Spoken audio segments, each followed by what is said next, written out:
ሰላም ጤና ይስጥልን። የተወደዳችሁና የተከበራችሁ የቻናላችን ተከታታዮች እንደምን አላችሁ? እንኳን ወደ ቻናላችን በሰላም መጣችሁ። ሶስት እጅግ በጣም ወሳኝና አነጋጋሪ የሆኑን መረጃዎች ነው ይዤላችሁ የቀረብኩት። ከዚህም ጋር ተያይዞ እንግዲህ በመጀመሪያው መረጃ የአዲስ አበባ ከተማ አስተዳደር የአሽከርካሪና ተሽከርካሪ ፈቃድ ቁጥጥር ባለስልጣን በተሽከርካሪዎች ላይ እገዳ ስለመጣሉ ተሰምቷል። ሁሉንም የመኪና አስመጪዎችን በተመለከተ ጥብቅ መመሪያ ሰጥቷል። ይህንን በተመለከተ ሙሉ መረጃውን እናደርሳለን። በሁለተኛው መረጃችን የህዝብ ማመላለሻ ተሽከርካሪዎች ላይ የሚጣል ቅጣትን በተመለከተ አነጋጋሪ መረጃ ወጥቷል፣ ታደምጣላችሁ። እንዲሁም ከከባድ ጭነት አሽከርካሪዎች ጋር በተያያዘ እየተጠየቁ ስላሉት የገንዘብ መጠን ከልክ አልፏል። ከዚህ ጉዳይ ጋር ተያይዞ እንግዲህ በርካታ የከባድ አሽከርካሪዎች ማለት ነው ከፍተኛ ቅሬታ ስለመነሳቱ ይፋ ሆኗል። እነዚህን ዝርዝር መረጃዎች እንግዲህ በዝርዝር ወደ እናንተ እናደርሳለን። ቪዲዮውን ላይክ እያደረጋችሁ እስከ መጨረሻው አብራችሁን ቆዩ። እንግዲህ ክቡራን ተመልካቾቼ በዛሬ ታህሳስ 20 2018 መረጃው እጄ ላይ እንደደረሰኝ ነው ወደ እናንተ የመጣሁት።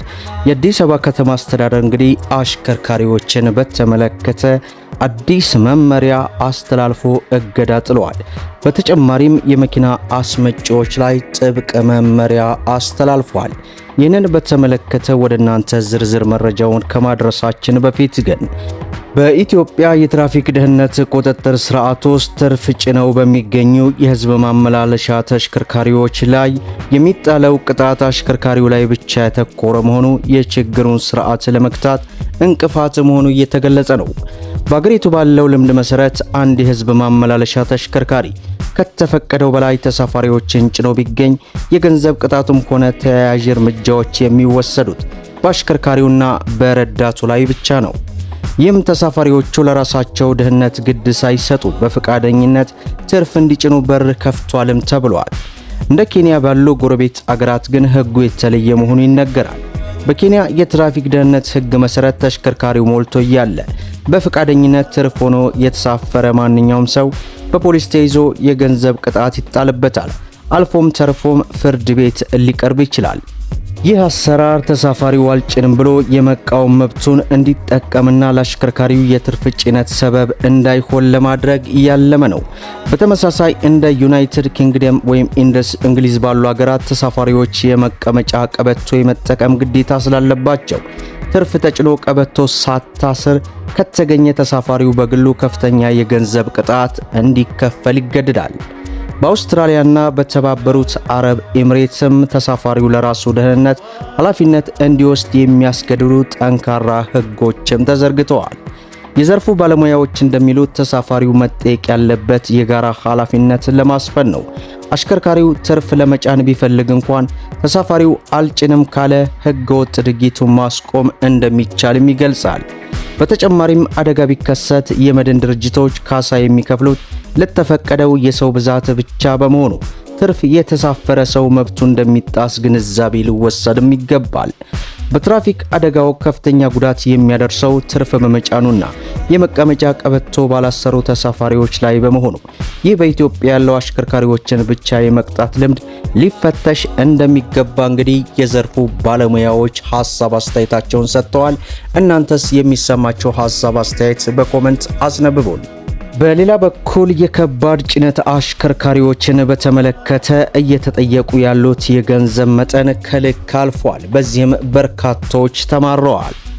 የአማራ ክልል ገቢዎች ቢሮ በክልሉ የሚገኙ የተለያዩ ኬላዎች እንዲነሱና ያልተገቡ የገንዘብ ስብስቦች እንዲቆሙ ደብዳቤ ቢጽፍም አሁንም ድረስ ያልተነሱና ለአሽከርካሪዎች እንግልት የሆኑ ኬላዎች መኖራቸው ተገለጸ። የጣና ከባድ መኪና አሽከርካሪዎች ማህበር ዋና ጸሐፊ አቶ ሰጡ ብርሃኑ እንደገለጹት ቀደም ሲል የገቢዎች ቢሮ በወጣው መመሪያ መሰረት የተነሱ ኬላዎች ቢኖሩም አሁንም በየቦታው የቀሩና ለአሽከርካሪዎች ከፍተኛ የገንዘብ ጫና የሚፈጥሩ ኬላዎች መኖራቸውን አንስተዋል።